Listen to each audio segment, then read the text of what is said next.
नमस्कार, आपके साथ मैं हूं श्रद्धा। आप देख रहे हैं भारत का सवाल।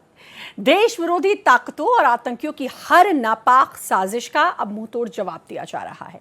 एक बार फिर कश्मीर घाटी में डर का माहौल बनाने की नाकाम कोशिश के तहत कश्मीरी पंडितों को निशाना बनाने की धमकियां दी गई हैं, लेकिन सरकार और सुरक्षा एजेंसियां पूरी तरह मुस्तैद हैं। केंद्र सरकार ने यह साफ कर दिया कि घाटी के विकास, शांति और कश्मीरी पंडितों की सुरक्षा से कोई समझौता नहीं होगा। आतंकियों के इन प्रॉक्सी संगठनों और उनके आकाओं को ये समझ आ जाना चाहिए कि ये नया भारत है जो धमकियों से नहीं डरता, बल्कि हर चुनौती का डटकर मुकाबला करता है। एक बार फिर कश्मीर घाटी में शांति को अशांति की आग में झोंकने की आतंकी साजिश रची जा रही है। लश्कर के प्रॉक्सी आतंकी संगठन यूनाइटेड लिबरेशन काउंसिल ने कश्मीरी पंडितों के नाम और पतों वाली एक नई हिट लिस्ट जारी कर दी है। मकसद साफ है, घाटी में फिर से डर का माहौल बनाना। लेकिन इस बार जवाब ऐसा मिला जिसके बाद आतंकियों के आकाओं की नींदें उड़ गई। आज फिर से वही थ्रेट लेटर आज फिर से सोशल मीडिया पे अपलोड हो गई है और इस बार तो हद कर दी है इन्होंने। उसमें आप देख सकते हैं, उसमें जम्मू का एड्रेस तक दिया हुआ है, व्हीकल नंबर दिए हैं, फोन नंबर दिए हुए हैं। तो आप देख सकते हैं कि डराने की कोशिश कहां तक इनकी जारी है। मेरी रिक्वेस्ट है एडमिनिस्ट्रेशन से और सिक्योरिटी एजेंसी से, पहले ये पता करें कि ये चिट्ठियां आ कहां से रही है, थ्रेट लेटर्स आ कहां से रही है। आतंकी संगठन यूएलसी ने कश्मीरी पंडित कर्मचारियों को निशाना बनाने की धमकी दी जो घाटी में रहकर अपनी सेवाएं दे रहे हैं। धमकी वाले लेटर में नाम और पते तक सार्वजनिक किए गए, जिसके बाद खुफिया एजेंसियां और सुरक्षा बल हाई अलर्ट पर हैं। तो वहीं पूर्व डीजीपी एसपी वैद ने चेतावनी दी कि इस तरह की हर धमकी को बेहद गंभीरता से लिया जाना चाहिए। मुझे लगता है पूरा कंप्लीट सिक्योरिटी प्लान बनाना पड़ेगा सीनियर अधिकारियों को और ये सुनिश्चित करना पड़ेगा कि ये टारगेट ना हो, because they are soft target. और जो लश्कर है वो इस तरह का ये जो थ्रेट है इसको सीरियसली लेना चाहिए। कश्मीरी पंडितों को मिल रही धमकी पर बीजेपी सांसद नरेश बंसल ने कहा कि सरकार कश्मीरी पंडितों की सुरक्षा के लिए पूरी तरह से प्रतिबद्ध है। तो वहीं कांग्रेस सांसद पवन खेड़ा ने सरकार की नीतियों की आलोचना की। इक्का दुक्का कहीं स्लीपर सेल इस तरह के कभी कभी सिर उठाने की कोशिश करते हैं, तो मुझे लगता है कि बड़ी जल्दी वो सब समाप्त हो जाएगा और किसी भी प्रकार की धमकी किसी भी वर्ग को ये सहनीय नहीं है। सरकार सहन नहीं करेगी और ऐसे तत्वों को सख्ती के साथ कुचला जाएगा। हमने देखा कश्मीरी पंडितों के लिए एक पत्र निकला धमकी का। बताएं अब सरकार 2016 से शुरू करिए इस सरकार की कहानियां, मनोहर कहानियां कि साहब नोटबंदी के बाद अब ये होने वाला है साहब, वो हो जाएगा, ये हो जाएगा। फिर आ जाइए 2019 पे, 5 अगस्त 2019 पे स्टेटहुड खत्म कर ली, 370 हटा दिया। हर बार यही बोला कि कश्मीर में अब सब ठीक हो जाएगा। आतंक के इन प्रॉक्सी संगठनों और उनके आकाओं को ये बात समझ आ जानी चाहिए कि नया भारत डरता नहीं, मुंह तोड़ जवाब देता है। Bureau report, Bharat express. तो एक बार फिर ये कायराना हरकत को, कायराना करतूत को अंजाम देने की कोशिश ये आतंकी संगठन, प्रॉक्सी संगठन है लश्कर का यूएलसी, जिसने अब धमकी दी है कश्मीरी पंडितों के लिए। जाहिर है एक खुन्नस है इन आतंकियों में, क्योंकि वो उनको पता है, उनको अब ये समझ में आ गया है कि वो भारत नहीं है, ये नया भारत है। ये हर चीज़ का बाकायदा जवाब देना जानता है और घुसकर मारना जानता है। शायद यही खुन्नस है आतंकियों की और अब टारगेट पर वो कश्मीरी पंडितों को रख रहे हैं। खैर, अब देखना होगा कि किस तरीके से जो सुरक्षा एजेंसियां हैं, क्योंकि वो अलर्ट पर हैं, और अब वो कैसे इस ओर काम करती हैं। हमारे साथ पूरा एक पैनल जुड़ेगा। हमारे साथ Taslima Akhtar, Kashmiri human rights activist, जुड़ चुकी हैं। बहुत बहुत स्वागत है आपका। क्या कहना चाहेंगी तस्लीमा जी, जिस तरीके से अब कश्मीरी पंडितों के लिए ये धमकी और बाकायदा एक लिस्ट जारी की है इन आतंकियों ने, किस तरीके से अब ये जो इनके जो नापाक इरादे हैं वो अब कश्मीरी पंडितों के लिए सामने आ गए हैं? आदाब, अस्सलाम वालेकुम, जय हिंद एवरीवन। मैं ये कहना चाहूँगी कि इनको जो बौखलाहट आ चुकी है पाकिस्तान की आतंकियों को, ये अब थ्रेट इसलिए जारी करना चाहते हैं ताकि यहाँ की अमन खुशहाली इनको रास नहीं आता। बिल्कुल, आप देखो इन्होंने पीओके में कितने बुरे हालात कर रखे हैं कितना इन्होंने वहां पर इनोसेंट अवाम को पर तशद्दुद किया है। अब जब ये यहाँ पर देख रहे हैं कि यहाँ अमन है, भाईचारा है, जो कश्मीरी लोग यहाँ मल्टी रिलीजियस रहते हैं, चाहे पंडित लोग हैं, चाहे मुस्लिम लोग हैं, चाहे सरदार लोग हैं, वो इनको नहीं देखा जा रहा है, वो उनको डाइजेशन नहीं हो पा रहा है यहाँ की इंडिया कैसे यहाँ अमन भी और डेवलपमेंट, अमन के साथ साथ डेवलपमेंट भी कर रहा है जम्मू एंड कश्मीर में। तो इन्होंने पर्टिकुलरली देखो, आपकी जो रेवेन्यू डिपार्टमेंट में पंडित लोग जॉब कर रहे हैं, वो हमारे अपने भाई लोग हैं, और इन पर कैसे वो थ्रेट कर रहे हैं ताकि पंडित लोग अपने सरिजमी के लिए काम ना करे, यहाँ पर ना रहे और थ्रेट से फिर से भाग डर जाए। का माहौल। और अभी हाल ही में 7 साल हुए हैं 370 को हटे हुए, उस पर भी देखिए कितनी अलग अलग बहस देखने को मिली थी। 15 अगस्त की जो तस्वीर इस बार जम्मू कश्मीर से सामने आई थी, मुझे लगता है वो भी एक बौखलाहट का कारण है। डेफिनेटली ये ऐसे थ्रेट करते रहते हैं ताकि इनको पता इन गीदड़ धमकियों से ये डरने वाले हैं। बट ये अब नया कश्मीर है, ये नया हिंदुस्तान का सोच है, इनको अब कोई नहीं इन गीदड़ धमकियों से डरने वाला है। यहाँ पर जितना भी ये कोशिश करेंगे डराने की, धमकाने की, इनकी ये थ्रेट वाली, चाहे यूएलसी ऑर्गेनाइजेशन है, चाहे लश्कर तैयबा है, चाहे हिजबुल मुजाहिदीन है, चाहे एचएम है, ये सब बाढ़ में जाए, हम इन चीज़ों से नहीं डरते हैं। हमें पता है हमें अपनी धरती में कैसे रहना है और कैसे यहाँ पर अमन को कायम करना है, और कैसे यहाँ बस हमें एक ही रास्ता यहाँ पर नजर आ रहा है, एक ही चीज़ को हम देखते हैं, वो यहाँ की डेवलपमेंट और अमन को हम देखते हैं। हम शांत नहीं बैठेंगे, ये जो धमकियां हमें दे रहे हैं, बट हम भी अपनी धरती के लिए मरने मिटने के लिए रेडी है। कोई नहीं इन गिदड़ धमकियों से डर रहा है।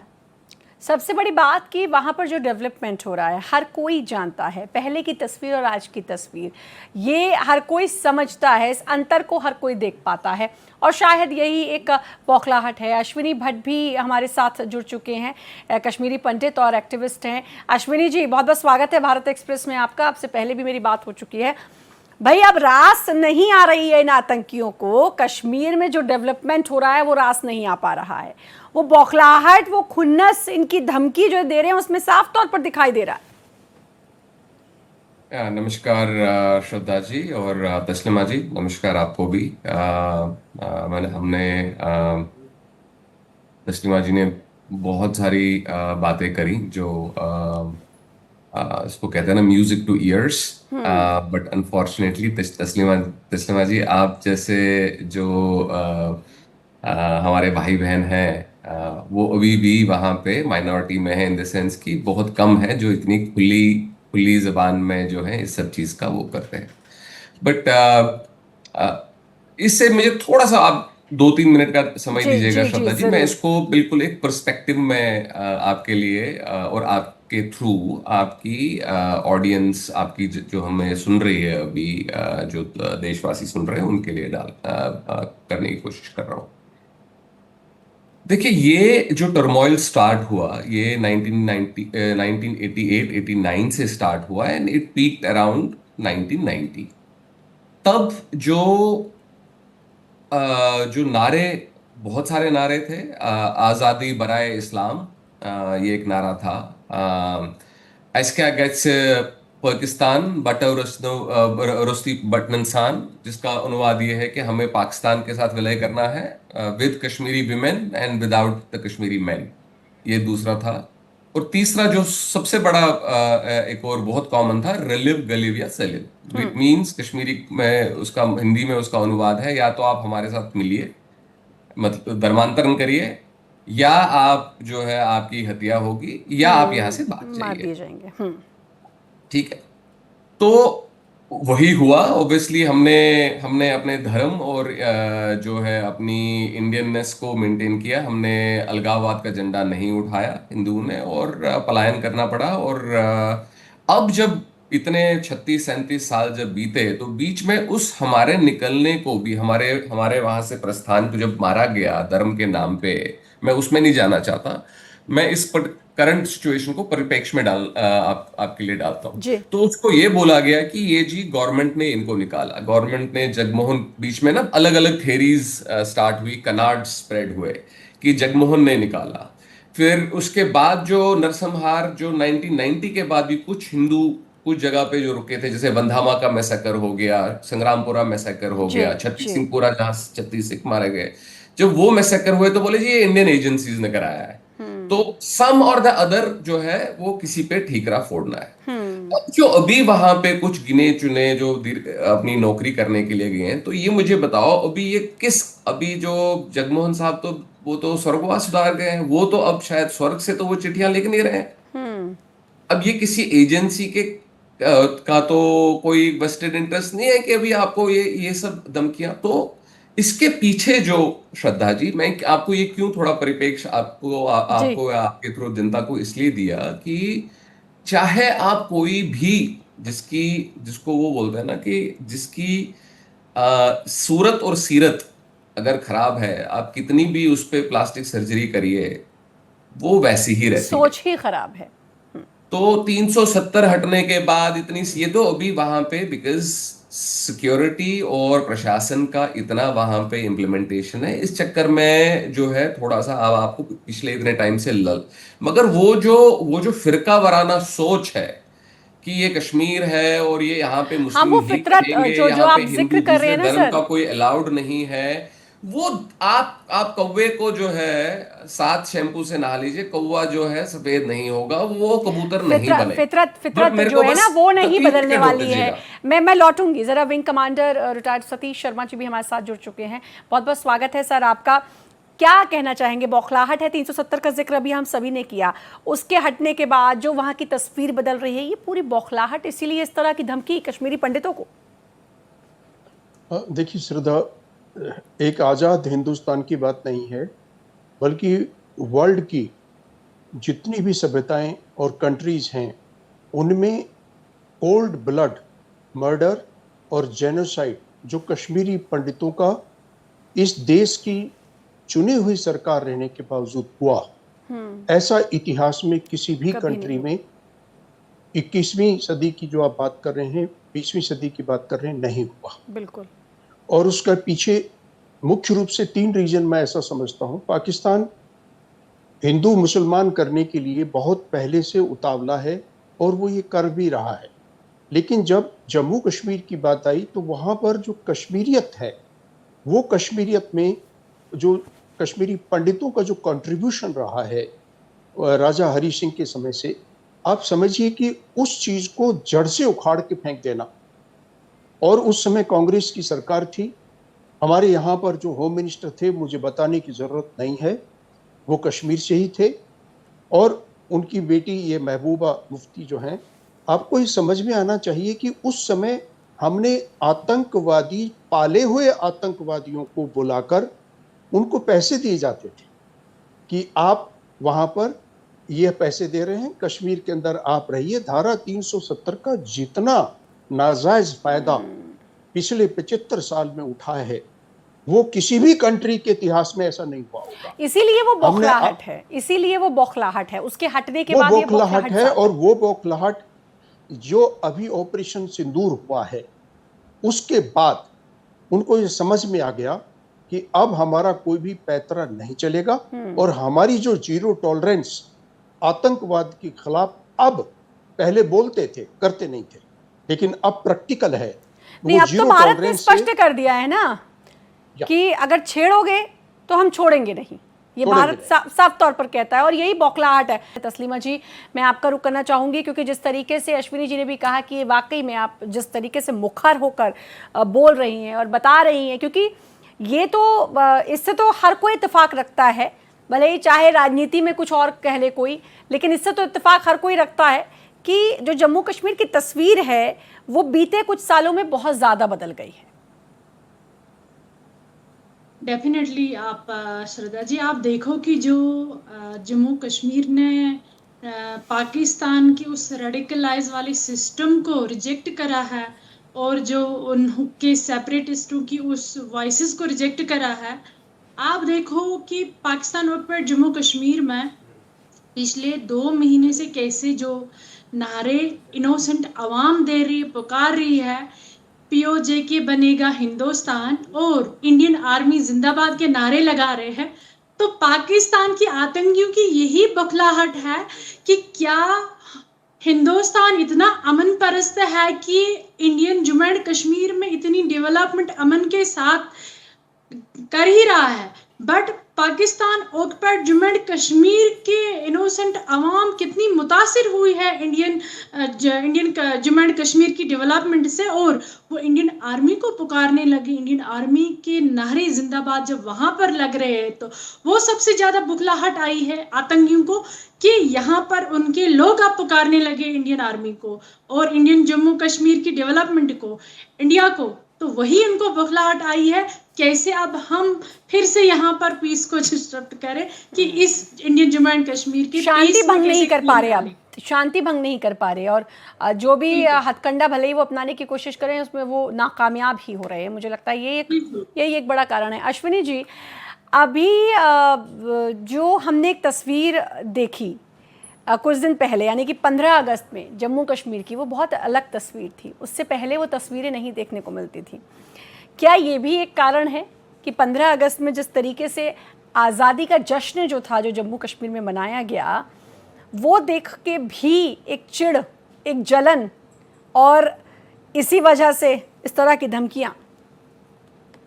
देखिए श्रद्धा जी, देखो, टेररिस्ट ने या पाकिस्तान हमारा एक एनिमी स्टेट है, उनने जो करना है जो नहीं करना है वो तो हमें पता है, वो हम कंट्रोल नहीं कर सकते। बट मेरा जो मैं पहले पार्ट में जो मैं आपको बैकग्राउंड दे रहा था, मैं वही उसके कंक्लूजन पे आ रहा था कि आउटसाइड J&K अगर किसी स्टूडेंट, किसी कॉलेज में 2 स्टूडेंट्स में अगर एक हल्की सी लड़ाई होती है या किसी शॉल वाले का अगर कुछ हल्का सा फाइनेंशियल कुछ कहा सुनी हो जाती है, तो उमर अब्दुल्ला जो है या महबूबा मुफ्ती और उमर अब्दुल्ला और जितने भी ये है लीडर्स हैं, ये सब छाती पीटते आते हैं। एक कॉलेज राजनीति के छोटे से स्कफल तक वो अपनी छाती पीटते आते हैं। अभी तो उनका अपना स्टेट है, वो बड़ी बड़ी बातें जितनी मर्जी, मेजॉरिटी कम्युनिटी कहाँ है? जो वहां पे 99% जो लोग, जो मुस्लिम पॉपुलेशन है कश्मीर संभाग में, आपने किसी का मुंह खुलते देखा है? सबके मुंह में दही जमी है क्या? सिविल सोसाइटी कहाँ है? चलो पॉलिटिकल तो छोड़ दो, चलो पॉलिटिकल पार्टीज के लिए 2 मिनट के लिए, जो वहां का इंटेलेक्चुअल खुद को कहलाता है वो कहाँ है? बिल्कुल। सिविल सोसाइटी कहाँ है? तो वही है ना, जब फिर क्या बोलते हैं इसको, जब धर्म की बात आई तब तो फिर वो सब इंटेलेक्चुअल, सब पॉलिटिकल क्लास, सब एक जैसा, और क्या गन और सेपरेटिस्ट विद अ गन और सेपरेटिस्ट विदाउट अ गन, सब एक ही थाली के चट्टे। ये आज की डेट में आप इमेजिन करिए श्रद्धा जी, ये आज की डेट में है 2026 में, जब आज की डेट में media, social media, mobile phones, internet connectivity का, इंफॉर्मेशन का जमाना है ना। अब इमेजिन 1989 में डीडी नेशनल के जमाने में, जब फोटो और मोबाइल तो छोड़ो, सोशल मीडिया तो छोड़िए, फोन नहीं होता था किसी के, तब क्या नंगा नाच हुआ होगा। बिल्कुल। और जो बर्बरता कश्मीरी पंडितों ने सही है, क्योंकि जब मूवी आई कश्मीर फाइल्स, उस पर भी बहुत बवाल हुआ, जो सही, और उसके ऊपर इनका मुंह इतना खुल जा, कश्मीर फाइल्स पे इनका इतना मुंह, यही बोलते थे ना कि वो प्रोपेगेंडा है। आज ये कौन सी प्रोपेगेंडा की ये थ्रेट लेटर है? कहां है आपका रिपोर्टर? मैं आपसे भी सवाल पूछता हूं, आपके रिपोर्टर ने आज जाके महबूबा मुफ्ती, उमर अब्दुल्ला को क्यों नहीं घेरा आपने?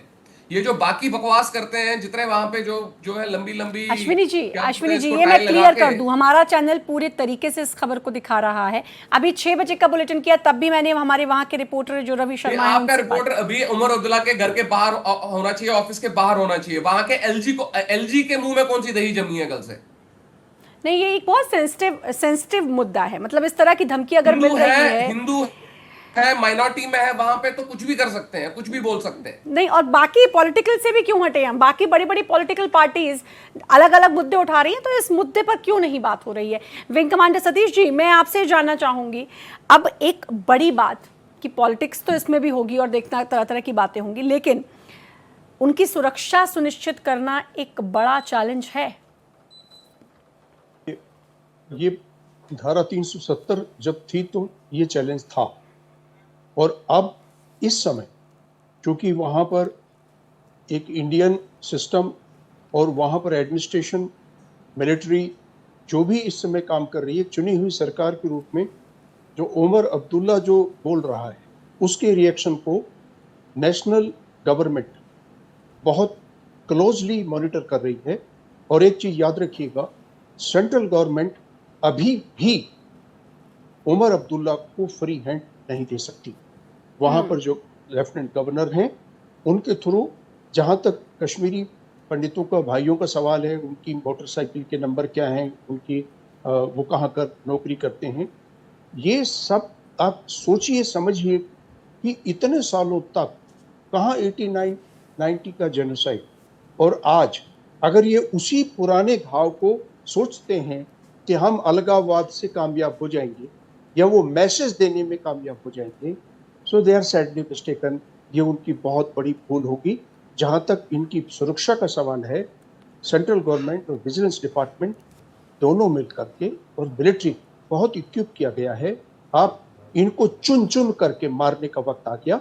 अब इनको कोई और इनको भूलना नहीं चाहिए कि ऑपरेशन सिंदूर जारी है, वो नहीं। और इनको भूलना नहीं चाहिए कि ऑपरेशन सिंदूर अभी भी जारी है। That's what I have conveyed that day also, बिल्कुल कि ये ऑपरेशन सिंदूर हमारा जारी रहेगा, और ये तब तक जारी रहेगा जब तक पाकिस्तान अपने आप को कहीं कुछ नहीं संभाल पा रहा है। तो आप देखिए पीओके की क्या हालत है, बलूचिस्तान की क्या हालत है, मिलिट्री निर्दोषों को मार रही है। और ऐसे में ये जो चंदे मुट्ठी भर, अगर मैं बता रही हूँ, बिल्कुल सही सर, मैं कह रही हूँ ना, पाकिस्तान का हाल उस बुआ फूफा वाला है जो अपना घर तो संभाल नहीं पा रहे हैं, पूरे मोहल्ले का ध्यान उनको रखना है और उनके घरों में झांकना है। ये एग्जैक्टली अगर मैं एक आम लैंग्वेज में कहूँ तो पाकिस्तान ये हरकत कर रहा है। खैर श्रद्धा जी, जब हमने इनके आतंकवादियों के ठिकाने, इनके हाइडआउट्स और इनके महलों को ध्वस्त कर दिया, तो आप ये समझिए कि ये एक बचा है जी, एक है। और ये जिस दिन हमें मौका मिला, बिल्कुल अब डरने की जरूरत पाकिस्तान को है ना, आतंकियों को। बहुत बहुत शुक्रिया आप सभी का अपना समय देने के लिए। भारत एक्सप्रेस को बहुत बहुत शुक्रिया एक बार फिर से आप सभी का। और इसी के साथ भारत का सवाल में इतना ही। बाकी खबरों की लगातार बने रहिए भारत एक्सप्रेस के साथ।